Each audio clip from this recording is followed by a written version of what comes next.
All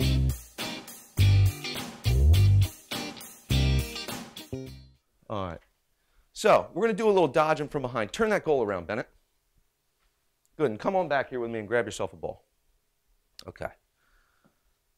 And we're going to talk about dodging in general. We'll talk about a couple key points, all right? Dodging, like anything, unless you're picking the ball up out of bounds, usually comes off a pass. So if we're going to be a good dodger, all right, a guy like me who's not the biggest and certainly not the fastest, all right, we got to do things to help set ourselves up to be in a good position.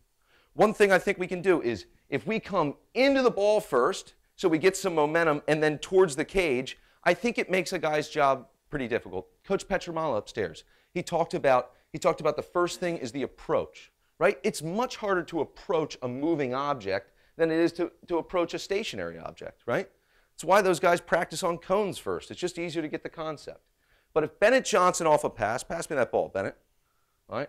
If off a pass he goes into that ball and then towards that cage, he's got momentum. And momentum's a great thing as a dodger, especially if you're not the strongest or the fastest. Bennett, you might be, I'm not. All right, so when we're dodging from behind, I got two rules. Beat your man to goal line extended and turn the corner. Beating your man to goal line extended, all right? Pretty simple concept, all right? If this is the goal, right, I want to beat him to this point. And the reason is when I'm behind this point, all right, I'm not a threat, but as soon as I pass goal line extended, I can see net. All right, so if I can see net once I pass goal line extended, then we want to keep it about as simple as possible. We want to figure out some way to beat our man there. Now, I think everybody's got different skills. I'm a guy, I like to just keep it in my one hand and sprint past somebody. Now, other guys might be split dodgers, some guys might be roll dodgers, right? Some guys might like multiple moves. But whatever the move is behind, we got to beat him to that point.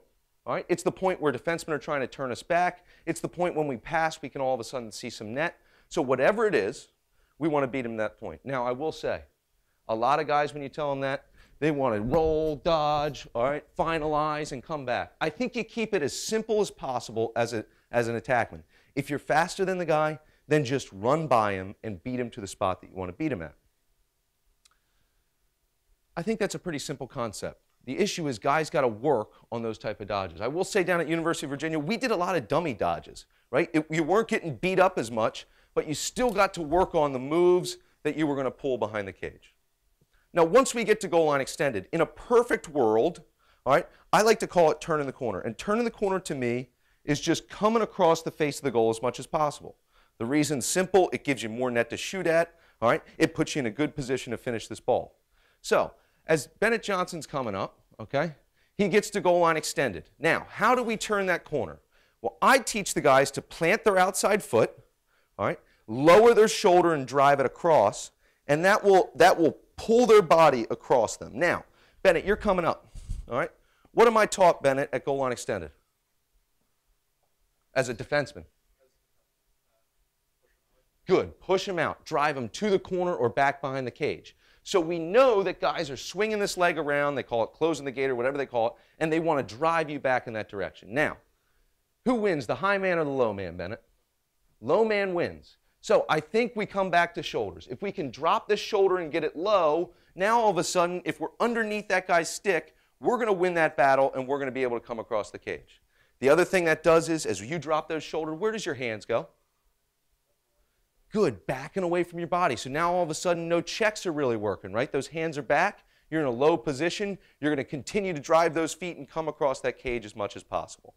Okay, so I think the turning the corner is planting the outside foot, dropping the shoulder, and driving those feet and taking a check and being willing to finish in front of the goal.